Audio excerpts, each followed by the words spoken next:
After a series of deadly natural and man-made disasters, civilization has been wiped out. Without electricity and resources, the world had to begin anew and survivors returned to the fields to scavenge. 500 years later, 6 men and women evolved their feudal society by owning and trading resources, earning their titles as barons.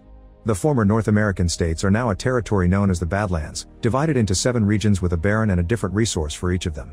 To protect their houses, the barons have recruited fighters called clippers, who fight with bladed weapons because firearms have been banned due to their lethality. A clipper called Sonny is riding his motorbike through a large field, only to stop when he notices a bunch of human bodies and a crashed truck on the side of the road. Examining the bodies, he discovers some broken chains, meaning someone escaped. Then he uses a spyglass and notices smoke coming from the forest, so he rushes there and meets a group of camping nomads. Sonny asks them about what he saw, pointing out that the cargo belonged to his baron. The nomads say they know nothing, but Sonny can see they have a fancy crate and calls them out. Then a man attacks Sonny, but he can't land a single hit and Sonny easily kills him. Furious, the others surround Sonny and attack him at the same time, but Sonny's martial arts skills are exceptional and he fights them all without breaking a sweat, killing them one by one until nobody is left. Afterward, Sonny finds gold coins with butterfly emblems on them. When he opens the crate, a teenager named MK jumps out and tries to escape. Sonny uses some bolas to capture him and knock him out. Moments later MK wakes up and sees Sonny burying all the bodies. After MK explains a baron known as the Widow paid those nomads to capture him, Sonny makes him help him finish the grave. Later the duo makes it to the fort, where Sonny shows MK the kids being trained to be clippers. Then they attend a conference by Baron Quinn, who reminds the trainees that religion is false and only he will feed them, not God. Quinn orders Sonny to remove his shirt, revealing numerous tattoos on his back which represent each kill Sonny has done for him. After the conference, Sonny tells Quinn and his son Ryder about what happened, but MK has no idea why the Widow wants him. Ryder wants to counterattack, but Quinn and Sonny refuse to start a war. Next MK is sent to the pit with the other boys, where Ajax bothers him and steals his necklace. MK immediately jumps on him and starts a fight, so Sonny comes over to break them apart. He takes the necklace from Ajax and is shocked to see the symbol of a metropolis, unaware that Ryder has noticed his reaction. Later Sonny returns to his cabin and reaches for a compass with the exact same symbol from MK's pendant. A flashback reveals he took the compass from a dead kid when he was young. At that moment Ryder shows up and takes the necklace away. In the evening, Sonny sneaks into another village to meet his lover Vale, who works as a doctor. After doing the naughty, Vale continues to teach Sonny how to read but also reveals a surprise: she's pregnant. However, Sonny tells her to get rid of it because bringing a baby into the Badlands wouldn't be wise or safe. As Vale tries to change his mind with stories of safe places outside the Badlands, Sonny ignores her and leaves. Back at the fort, MK is suddenly attacked by Ajax, whose attack makes MK's mouth bleed. The sight of his own blood makes MK's eye go black and move fast, kicking Ajax into a mirror. As the mirror breaks, MK grabs a falling shard and throws it at Ajax's eye, which is seen by Sonny. Then MK passes out, so Sonny takes him to his cabin. When MK wakes up, he admits that the effect happens whenever he bleeds, but he doesn't know what it is. It's happened since he was a kid and that's the reason why he and his mother had to run away. They had been looking for a doctor to fix him but they were caught by the nomads and separated. Sonny shows him his compass and MK recognizes it as his home Ezra, a city outside the Badlands that proves the legend right. MK wants his necklace back but Sonny says Ryder has it and sends MK back to the barracks.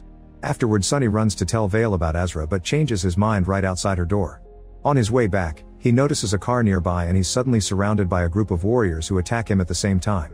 Once again Sonny proves he's the best and fights them all without any issues, moving all over the street and even climbing on top of the car to stay in control of the fight. One by one all the guys are killed until the only person left is the one in the car, who turns out to be the Widow. She asks Sonny about MK, and after he refuses to help her, she leaves. Back to MK, he sneaks into Ryder's room to take back his necklace, but Ryder catches him red-handed and takes it back as he aggressively pushes MK against the wall. At that moment Lydia walks in and is shocked to see the design on the necklace. Then MK is imprisoned with a sentence for execution. Sonny visits him to ask why he risked it, so MK explains it's the only memory of his mother and asks Sonny to give her his farewells if he ever finds her. Seeing the boy have a breakdown, Sonny feels bad for him and decides to release him. He helps him escape through an underground tunnel that leads him out of the fort, unaware of Lydia seeing everything. In the evening, Ryder gets dirty with Jade, his father's third wife-to-be. At a bar, the Widow approaches her former regent, who grabs his sword only to be quickly disarmed. She's here to discuss politics but at that moment, she notices an assassin hiding nearby. The guy throws a hand axe at her, but she dodges it and it kills her former regent instead. Then the Widow begins fighting all the assassins in the room, expertly killing them all in seconds with her daggers. When there are only bodies left in the bar, the Widow interrogates a survivor and learns they were sent by Ryder. The next day MK continues to run through a forest, where he finds a bunch of pillars with a butterfly logo on them. At that moment he hears a noise and hides to watch Tilda hunt with great skill. Suddenly she appears behind him and accuses him of spying, however she takes pity on him when he explains he lost his farmer family to nomads. Tilda shares some food with him and MK notices her shuriken are shaped like butterflies. At that moment they hear dogs barking, which are part of a search party led by Ryder and Sunny. Luckily Tilda takes MK away with her into the widow's territory, and the search party can't follow them there without making it look like an act of war. When they make it to the widow's fort, MK learns that Tilda is the widow's daughter. MK is sent to have a bath and they uses the chance to interrogate him, pointing out he's lying about being a farmer. She asks him about a boy with a necklace and shows him a picture of Ezra, but MK pretends he knows nothing. Later 3 nomads come to see the widow but refuse to join her because they're afraid of Quinn, so the widow offers a deal: if Tilda can take down one of his men, they'll have to join her. The nomads agree, but if they win, they get to keep Tilda. A fight ensues between Tilda and one of the nomads, but it only takes her a few moves to easily kill him, which is seen by a hiding MK. Afterward the widow tells Tilda to fight MK and draw blood, hoping to prove he's the guy she's looking for. MK is told his training must begin and is left alone with Tilda, who immediately attacks and holds him at knife point. She asks about the forest and he desperately swears he had only been looking for his mother. Taking pity on him, Tilda uses her own blood to stain MK's cheek and tells him to pretend to be hurt. MK screams in fake pain and leaves while the widow watches from afar. Meanwhile Sunny escorts Quinn to see a doctor, who happens to be Vale's father. In private, the doctor informs Quinn that he has a brain tumor and he'll only live until winter solstice. Quinn asks him not to tell anyone, and on his way out, he orders Sunny to kill the doctor and his wife. Sunny refuses, saying those aren't enemies, so Quinn takes his sword and rushes inside to do it himself. Afterward Quinn orders Sunny to burn down the house and the bodies. In the evening, Sunny visits a grieving Vale and tells her Quinn killed her parents. He suspects Quinn is sick and is afraid of anyone knowing. Then Sunny promises to protect Vale and the baby, saying he'll take them out of the Badlands. In a small town, Ryder hires a naughty worker Angelica and notices she's got a block of his father's upper. He starts hurting her until she confesses she got it from the nomads, who have a turbine station full of it. Outside, a woman sees a sign left by Angelica. In the middle of the night, MK tells Tilda he needs to escape. They go into the office to look for a hidden passage that leads to the woods, but they hear the widow and the nomads coming. Tilda kisses MK to make it look like they were fooling around, and the widow announces that MK isn't welcome there anymore. While the nomads take MK away, the widow is informed that Ryder has taken the bait. On their way out, the nomad leader reveals a wanted sign and knocks MK out before putting him in his car. The next day, Ryder and Sunny scout out the turbine station, where a car drops a bunch of nomads. While the duo enters the station, MK wakes up inside the car trunk and uses a butterfly shuriken Tilda gave him to cut off the ropes. Inside, Ryder and Sunny check the boxes and find them empty, only to then be surrounded by nomads who announce they were sent by the widow. Ryder is immediately caught in a chain and begins choking until he passes out while Sunny fights the nomads. There is a whole army of them, but Sunny is still faster, stronger, and better trained, so it's incredibly easy for him to use the station to his advantage and make quick jumps to kill them all in seconds. Then he cuts the chain to free Ryder, only to be surprised from behind by the nomad leader. Sunny is about to die when suddenly MK shows up and kills the last nomad. Then MK announces he knows a way out of the Badlands, but Sunny can't leave because Quinn would kill him. Instead he decides to train MK so he can protect Vale and take her to Azra. After Ryder is taken to the doctor, Quinn sees MK and tries to choke him, but Sunny explains MK saved them and that he wants him as his apprentice. Quinn accepts after making MK swear loyalty to him. He also declares war on the widow. Sometime later, Quinn leads a group of clippers to invade the widow's territory. Sunny tells the students to stay put as lookout while he and the main army break into the fort and kill most of the soldiers, easily bringing them all down with quick strikes of their blades. MK ignores Sunny's orders and sneaks inside to steal a book with the logo of Azra. At that moment he hears noises and hides as he watches Tilda escape with the apprentices. MK calls her name, but she ignores him and leaves. Meanwhile Quinn finds the widow and starts fighting her as both warriors expertly use their blades in a deadly dance. Eventually Quinn manages to make the widow fall, but when he's about to kill her, he has a headache and collapses. The widow intends to kill him, however Sunny finds her and she escapes through the secret passage inside the house that Sunny can't open. After it's all over, MK shows Sunny the book, but Sunny is angry at the disobedience and hides it away. As punishment, Sunny makes MK stand on the edge of their training pit and pushes him to make him feel the fall. Then Sunny takes him to meet former Regent Waldo and asks him to fight him as a lesson. MK is skeptical because Waldo is in a wheelchair, but Waldo is fast and strong enough to just defeat him with his arms. When MK finally surrenders, Waldo reminds him to see beyond what's obvious. In the widow's territory, she and her pupils wander into an old home that they can use as shelter. The widow then orders Tilda to get Angelica before Sunny gets to her. In the meantime, Vale is brought to the fort to take care of Ryder. Lydia is skeptical of the bone drill, but Vale explains Ryder's brain is swollen and that if she doesn't do anything, he'll die overnight. The surgery is successfully performed and soon Ryder regains consciousness, so Quinn immediately asks him who set him up. Once Ryder explains, Sunny is sent to find Angelica. Moments later Sunny and MK arrive at the town and Sunny tells MK to wait outside while he flushes Angelica out. At that moment Tilda arrives and slaps MK before arguing over each other's loyalties. Inside, Sunny knocks out Angelica's client while she grabs her sword to attack, wounding Sunny in his chest. A fight ensues and Sunny quickly overpowers her, demanding to know where to find the widow. Angelica pushes him off and jumps through the window, so Sunny starts chasing her through the balconies until he blocks her way and restarts the fight. Unable to win, Angelica decides to self-delete. Seeing this, MK tells Tilda to run away. Afterward they go to Vale so she can stitch Sunny's wound and MK gets curious when he realizes Vale can read. Later, Quinn tells Sunny that his attack on the widow has ruffled the other barons and they want to parley. Quinn wants to form an alliance with Baron Jacoby and asks Sunny to arrange a meeting since he knows Zypher, Jacoby's regent. After Sunny leaves, MK sneaks into his room to retrieve the book. In the evening, Sunny meets with Zypher, who tells him that the other barons are preparing for war and he could prevent it by killing Quinn. Sunny is loyal and refuses, so Zypher says she'll try to get that meeting but makes no promises. Later, MK visits Vale and asks her to read the book, but she doesn't recognize the language. At that moment someone comes in, so MK rushes to hide.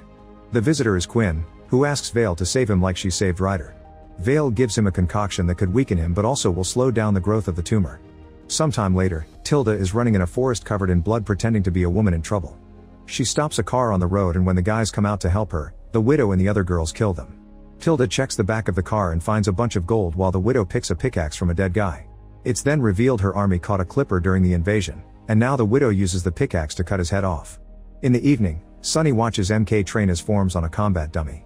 Suddenly MK takes out a knife and considers activating his hidden power, but decides against it. In the morning, Sunny takes MK out to the middle of nowhere and cuts his arm, saying that they need to understand that power. MK's eyes immediately turn black and with just one hit, he knocks out Sunny before passing out. When they wake up, Sunny tells him that when it happens again, MK should focus on a safe or pure point inside him like a memory. In the fort, Quinn receives the head of the dead Clipper with the word parley on his forehead. Inside there's a note from Jacoby accusing him of attacking his gold transport. Quinn asks Ryder to ride out and agree to the parley. However, when Ryder meets with Zypher, he makes a proposal of his own. Sometime later, Sunny goes to see Vale only to find her talking to MK about the book. He's upset to hear they've been working together to understand the text because it means MK doesn't actually know how to get out of the Badlands. After MK leaves, Vale tells Sunny about Quinn's tumor. In the meantime, Jade breaks up with Ryder because she must get ready for the wedding, so a furious Ryder calls her naive for thinking Quinn's second wife died naturally and says she's in danger. Jade goes to talk to a servant, who explains that before the second wife's death, she saw Lydia gathering poisonous flowers. The next day Sunny picks 6 apprentices to come to the parley and MK gets angry over not being chosen. When Quinn and his group arrive at the City of the Dead, Sunny detects someone nearby and grabs him, only to find MK. He scolds him and makes him keep guard while they go to the meeting. Zypher brings out Baron Jacoby, who doesn't believe Quinn when he says the widow is behind everything. At that moment MK sees Tilda arrive and throw a pickaxe, so she warns Sunny just in time to stop it from killing Quinn. Then Jacoby's and Quinn's men start fighting while Sunny chases after Tilda, only to suddenly be stopped by Zypher. While they start fighting each other, MK goes after Tilda and starts fighting her too. They exchange a few hits before Tilda runs away and throws a butterfly shuriken at him, causing him to bleed and activate his power. A desperate Tilda throws a vase at him but it does nothing, then MK grabs her by the neck and throws her against the wall. Tilda manages to dodge his attacks and says his name, snapping him out of it before he passes out. Then she notices Sunny watching them, so she throws another shuriken to distract him and runs away. Meanwhile most of the soldiers have died in combat, and now Jacoby and Quinn are about to duel each other. Zephyr comes to help but she's interrupted by Sunny, who presents Tilda's shuriken to prove the widow has been manipulating them. Jacoby tells Quinn that he was the one who got on the widow's bad side, so if he wants the other barons to calm down, he must deal with her. When Quinn's group returns to the fort, they're devastated to discover that the widow and her army have killed all the Clippers. A surviving housemaid explains that the apprentices were all bribed with gold. Quinn orders Sunny to bring him the widow for revenge. Meanwhile Zypher promises Ryder to take him to Jacoby but instead takes him to see the widow because Zypher has been working for her all along. The widow offers Ryder to help him get his father's position and Zypher to get Jacoby's if in return they get her MK. Tired of his father not believing in him, Ryder accepts the deal. Sometime later, Sunny rides to the docks and uses a gift from Waldo to get an audience with the River King. Sunny wants a way out of the Badlands and the River King points out he owed the favor to Waldo, not Sunny, so he offers a new deal. He explains had a shipment of 28 apprentices coming through but one of them killed all the others, so he wants the boy back in exchange for safe passage for Sunny. When he shows him a picture, Sonny is surprised to see MK. When he returns to the fort, Sonny continues to train MK and holds him on the edge while asking about the dead people in the boat. Suddenly MK's eyes turn black and push Sonny off the edge first, only for Sonny to wake up from the nightmare. He's at Vale's house and takes the chance to look at the book, only to discover his compass fits perfectly in a hole in the pages, which makes the arrows move. Meanwhile, the widow welcomes the several boys she freed from Quinn's fort, promising a better life. However, she also cuts their hands trying to find the boy with the secret power, but nobody reacts. At Quinn's fort, Ryder meets with Waldo to show him the necklace, and Waldo tells him to search for his grandfather because he may know something about it. Quinn tries to talk to the new recruits, but he starts feeling an unbearable headache, so he's taken back inside. Vale comes over to give him the medicine and Quinn tells her he didn't kill her parents, Sonny did. Later, Ryder visits his grandfather Penrith. At the sight of the necklace, Penrith explains it comes from Azra, a place that only exists in stories. After Ryder leaves, Penrith tells a cleric to notify the apostles in the fort that there is a dark one there. The next day, Sonny takes 3 warriors including MK to the forest to look for clues to find the widow. MK finds a butterfly shuriken and tries to grab it, but Sonny stops him and pokes it with a stick, causing a trap to spring immediately. Then Sonny jumps into the air and kicks a large tree branch, activating all other traps in the area. At that moment they hear a scream and find that a clipper has fallen into a trap. Sonny immediately frees him, but the guy won't be able to help with the leg wounded like that. When night falls, the group stops to make camp and Sonny orders MK to be on first watch. While the others sleep, Tilda secretly approaches MK to warn him that the widow suspects he's the boy with the power and that the more he uses that power, the weaker he'll get. In fact, using too much power will eventually kill him. Tilda advises MK to escape because everyone just wants to use him for power, from the widow to Sonny himself. Suddenly, Sonny appears behind her and knocks her down to capture her. MK tries to explain it was thanks to Tilda that he controlled his power the other day, but Sonny insists on interrogating her about the widow's location. Apprentice Bale insults her to make her talk, so Tilda bites his neck. Since Tilda refuses to talk, Sonny decides to take her to the fort. In the morning, the widow and her warriors arrive and find Tilda's dagger with blue cloth on it stuck on a tree. A furious widow orders a warrior to send word to their spy in the fort to plan a rescue. At the fort, Jade brings food for Quinn only to suddenly collapse as she has a seizure. In the dungeons, Sonny asks Tilda to tell him where the widow is hiding, stating he doesn't want to hurt her. At that moment the widow shows up and brings down MK with her whip. Sonny immediately attacks her and a battle ensues as they cross blades all over the dungeon. When Sonny kicks the widow through a wall, they find themselves in an armory, where they use all their weapons available to continue the fight. After going through dozens of weapons and even a torch, Sonny finally manages to overpower the widow and severely wounds her. Meanwhile MK frees Tilda, only to suddenly be knocked out by Bale. Tilda kicks Bale in return but he throws dirt at her eyes, allowing him to grab her by the hair and start beating her up. When MK wakes up, Bale makes sure to lock up the cell so he can't interrupt his revenge for the bite. Desperate to help Tilda, MK looks at his own blood to activate his power and send Bale flying. The sound interrupts Sonny when he's about to kill Widow and they watch in shock how Bale dies as he lands on some spikes. Seeing MK out of control, Sonny rushes to his side, but the boy passes out. Using this distraction, Tilda and the widow run away. Sonny follows them through a hidden tunnel but by the time he gets outside, they're gone. In the dungeons, it's revealed that Quinn has seen everything. The next day, Sonny goes to see the River King again and presents him Bale's head pretending it's MK's. The boys look alike and the River King believes it, so he tells Sonny to come with his friends exactly at midnight or they'll be left behind. Afterward Sonny goes to Vale's clinic and says that she mustn't check on Quinn today or he won't be able to get her out. Vale asks him if he killed her parents, and when Sonny reminds her that it was Quinn, Vale gets upset because did nothing to stop him. She's unsure if she wants to escape with him and says she'll think about it. Meanwhile, one of Penrith's men goes to an old cathedral to meet with 3 monks.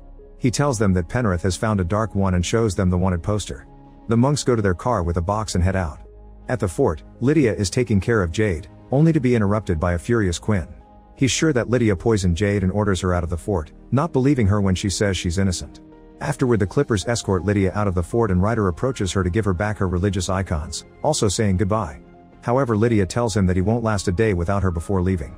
Eventually Lydia arrives at her father's home and asks for redemption as she shows the icons to prove she hasn't forgotten her roots. Penrith makes her swear she'll abandon all material possessions and that she'll never leave again, then he takes her to the frog pool for a cleansing ritual. After staying underwater for a few seconds, Lydia comes out and Penrith hugs her to welcome her back. In town, Vale is suddenly captured and taken to see the widow so she can take care of her wound. Vale gives her some medicine and starts working on the stitches. Once she's done, Vale leaves 3 small bottles for the widow, explaining that 2 of them contain poison while the 3rd is medicine. Vale will only say which one is which after she's escorted safely back to her clinic. The widow tells Tilda to take Vale home, and Tilda blindfolds her to do so. When they return to town, Vale tells Tilda that the blue bottle is the medicine and that her mother shouldn't be forcing young girls to fight for their cause, so Tilda now has the power to choose to save her or not. Back to Quinn, he confronts Sonny and accuses him of being the widow's spy while the other Clippers surround him. He makes Sonny hand in his sword and sends him to the dungeon, where he's kept chained to the bars.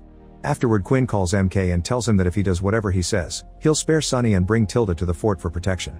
Knowing that MK hasn't been with a woman, Quinn offers to take him to the naughty house where he can practice so he won't disappoint Tilda later. Later, Waldo tries to visit Sonny and a Clipper says it's forbidden, so Waldo hits him in the groin to make him fall and then snap his neck.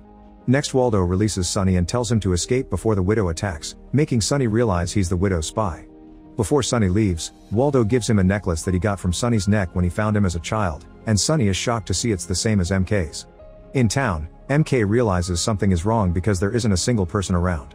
Quinn senses this too and tells the hiding men to come out. He isn't surprised to see Jacoby and Zypher come out, but he's devastated to see his own son has joined them. A desperate Quinn slashes MK on the right shoulder and hides while MK's eyes turn black. Jacoby tries to attack MK, but the boy easily overpowers him and throws him into a building. Meanwhile, Quinn bumps into Sonny, who immediately stabs him with his sword. On the street, Jacoby's men are overpowered and killed by MK, who is about to kill Ryder as well. Sonny stops him just in time, but MK just pushes him off while Ryder runs away. Then Zypher tries to cling to MK's legs, but he just grabs her by the hair and throws her away. At that moment, the three monks arrive and start fighting MK, using very precise strikes to hit the boy's pressure points to disable him. Sonny doesn't want them to leave with MK, so two monks start fighting him. The monks manage to hit Sonny a few times, but he's still strong enough to keep up with both of them, so the third monk decides to fight Sonny next, throwing him against the car. Using his swords, Sonny quickly retaliates and wounds the monk, who goes back to his friends and they concentrate together. Suddenly all lights go out on the streets and the monks' eyes turn dark. They attack together and overpower Sonny, who refuses to give up and attacks with his sword again. The monks break his sword and attack him in perfect coordination, beating him up before throwing him into a building. Then the monks put MK in a box and drive away while Sonny is found by a mysterious person. Later, when Vale arrives in town, he finds tons of bodies but no Sonny in sight except for his sword. In the morning, Sonny wakes up tied to a beam inside a ship. The River King shows up with Vale's head because he knows the truth, so he tells Sonny that no one double-crosses him. Since he isn't a killer, instead he'll sell him outside the Badlands. Meanwhile, MK wakes up and realizes he's also being taken out of the Badlands, but he is unable to break the box open. Make sure to subscribe and turn on notifications so you can watch more videos like this. Thanks for watching.